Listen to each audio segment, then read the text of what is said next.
McDonald's. How one restaurant took over the world. You can see it from a highway exit, across a parking lot, inside an airport, or glowing over a busy city street.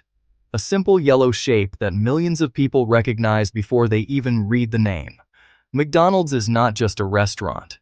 It is a symbol of fast food, family road trips, convenience, childhood memories, global business, and modern life. But McDonald's did not become one of the most recognizable brands on earth just because it sold hamburgers. The real story is much bigger than burgers and fries. It is a story about speed, systems, repetition, real estate, franchising, marketing, and one powerful idea. People do not always want surprise. Sometimes they want certainty, and McDonald's turned certainty into an empire. To understand why McDonald's worked, you have to understand the world it grew out of. Mid-century America was changing fast. Cars were becoming part of everyday life.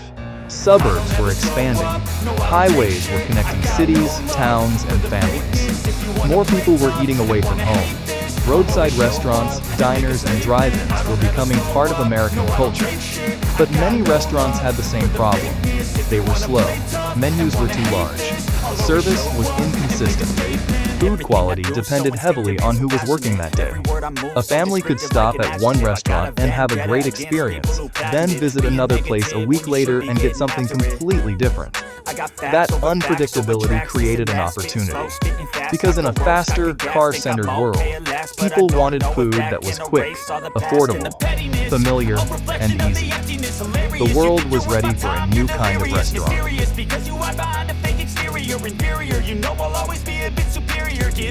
Before McDonald's became a global corporation, it was a restaurant run by two brothers, Richard and Maurice McDonald. Their breakthrough was not adding more. It was removing almost everything that slowed the restaurant down. They cut the menu. They focused on the items customers ordered most: hamburgers, fries, soft drinks, milkshakes. Then they redesigned the kitchen around speed and repetition. Every movement mattered. Where workers stood, where food was placed, how many steps each task required, how quickly an order could move from grill to counter to customer. This was the beginning of the real McDonald's formula. Not a secret sauce, not a magical burger, a system. A restaurant designed to work the same way again and again.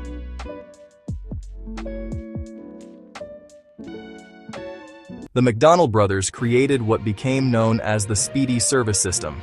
It worked more like a production line than a traditional restaurant kitchen.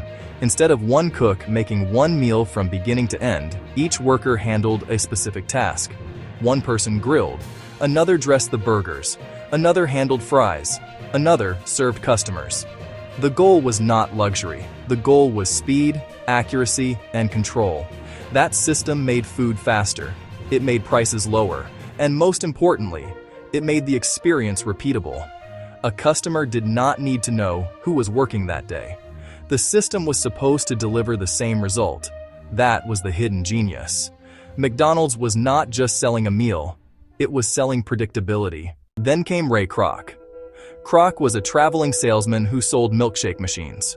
When he heard that a small restaurant in California was using multiple machines, he wanted to see what kind of place needed that much milkshake capacity.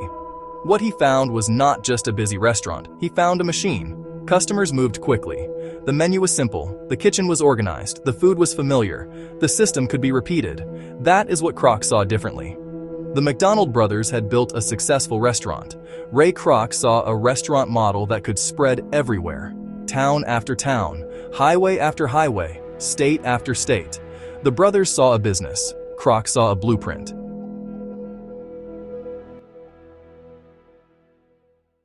In 1955, Ray Kroc opened his first McDonald's franchise in Des Plaines, Illinois. That location became a symbolic starting point for the company's major expansion era. It had the simple menu, the quick service, the clean visual identity, the recognizable architecture, and the most important ingredient of all, the system. Kroc wanted each restaurant to feel familiar. A customer could visit one location, then another, and know what to expect. Same kind of food, same kind of service, same kind of experience. Today that seems normal, but at the time it was a powerful idea. A restaurant no longer had to depend only on one talented cook or one perfect location. It could depend on a formula, and formulas can spread. The golden arches became one of the most important pieces of the McDonald's story. They were simple, bright, easy to see from the road, and easy to remember. For drivers, that mattered. A family traveling through an unfamiliar town could see the arches and immediately understand what they were getting. A quick meal, a familiar taste, a bathroom stop, a place for children, a predictable experience. The sign became more than advertising. It became a promise. That is what strong brands do. They reduce uncertainty. Before a customer even enters the restaurant, the brand tells them what to expect. McDonald's made that promise visible from the highway.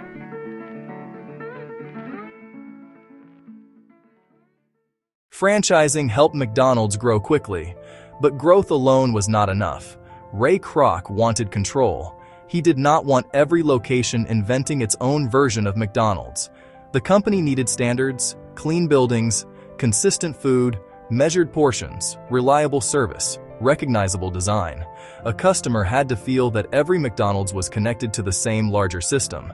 That was not easy. Franchise owners were independent operators, but the brand depended on everyone following the rules. This balance became one of the company's greatest strengths. Local owners ran the restaurants. The larger company protected the formula, and the formula protected the brand. McDonald's was becoming less like a restaurant chain and more like an operating system for fast food.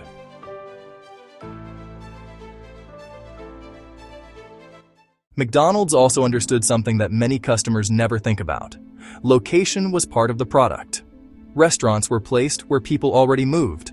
Busy roads, growing suburbs, highway exits, shopping areas, commuter routes. A McDonald's did not need to be hidden or discovered. It needed to be obvious, easy to enter, easy to leave, easy to remember. That physical visibility helped make the brand feel everywhere. The more people saw the arches, the more familiar they became. The more familiar they became, the more trusted they felt. And the more trusted they felt, the easier it was for customers to choose McDonald's again. The company was not only selling food, it was building habits. McDonald's did something most restaurants never achieve. It became part of childhood. For children, McDonald's was not just a place to eat. It could feel like a reward, a birthday stop, a treat after school, a break during a long drive. A place connected to bright colors, familiar food, and family routines. That emotional connection mattered. People do not only remember what they ate, they remember where they were, who they were with, how a place made them feel. For millions of people, McDonald's became attached to memory. The smell of fries, the glow of the sign, the feeling of pulling into the parking lot. That is powerful branding. Because once a brand becomes part of childhood, it can stay in a person's mind for life. As McDonald's expanded beyond the United States, the brand became something even larger, a global symbol. In different countries, menus changed, local tastes mattered, the company adapted, but the core promise stayed the same. Fast service, recognizable branding, a familiar experience. That is why McDonald's became so powerful internationally. A traveler could arrive in a country where they did not speak the language and still recognize the arches.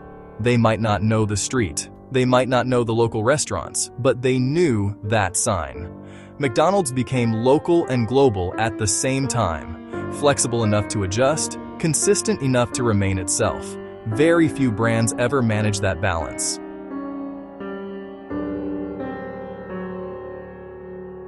But becoming one of the most recognizable restaurants on earth also brought criticism.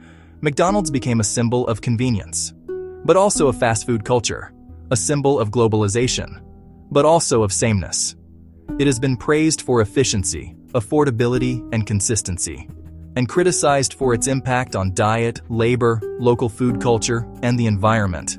That is part of why McDonald's matters historically. It is not just a restaurant people eat at.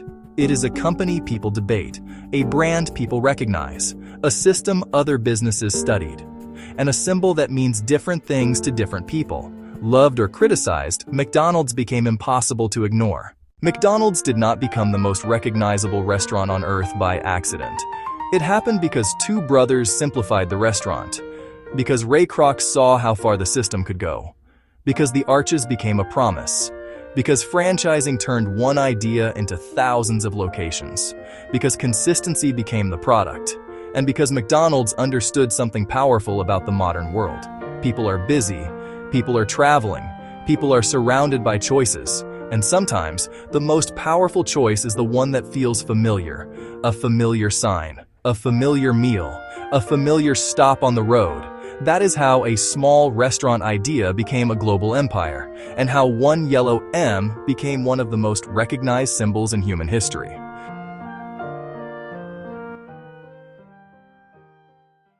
Like and subscribe for more videos of historical events. Momentium.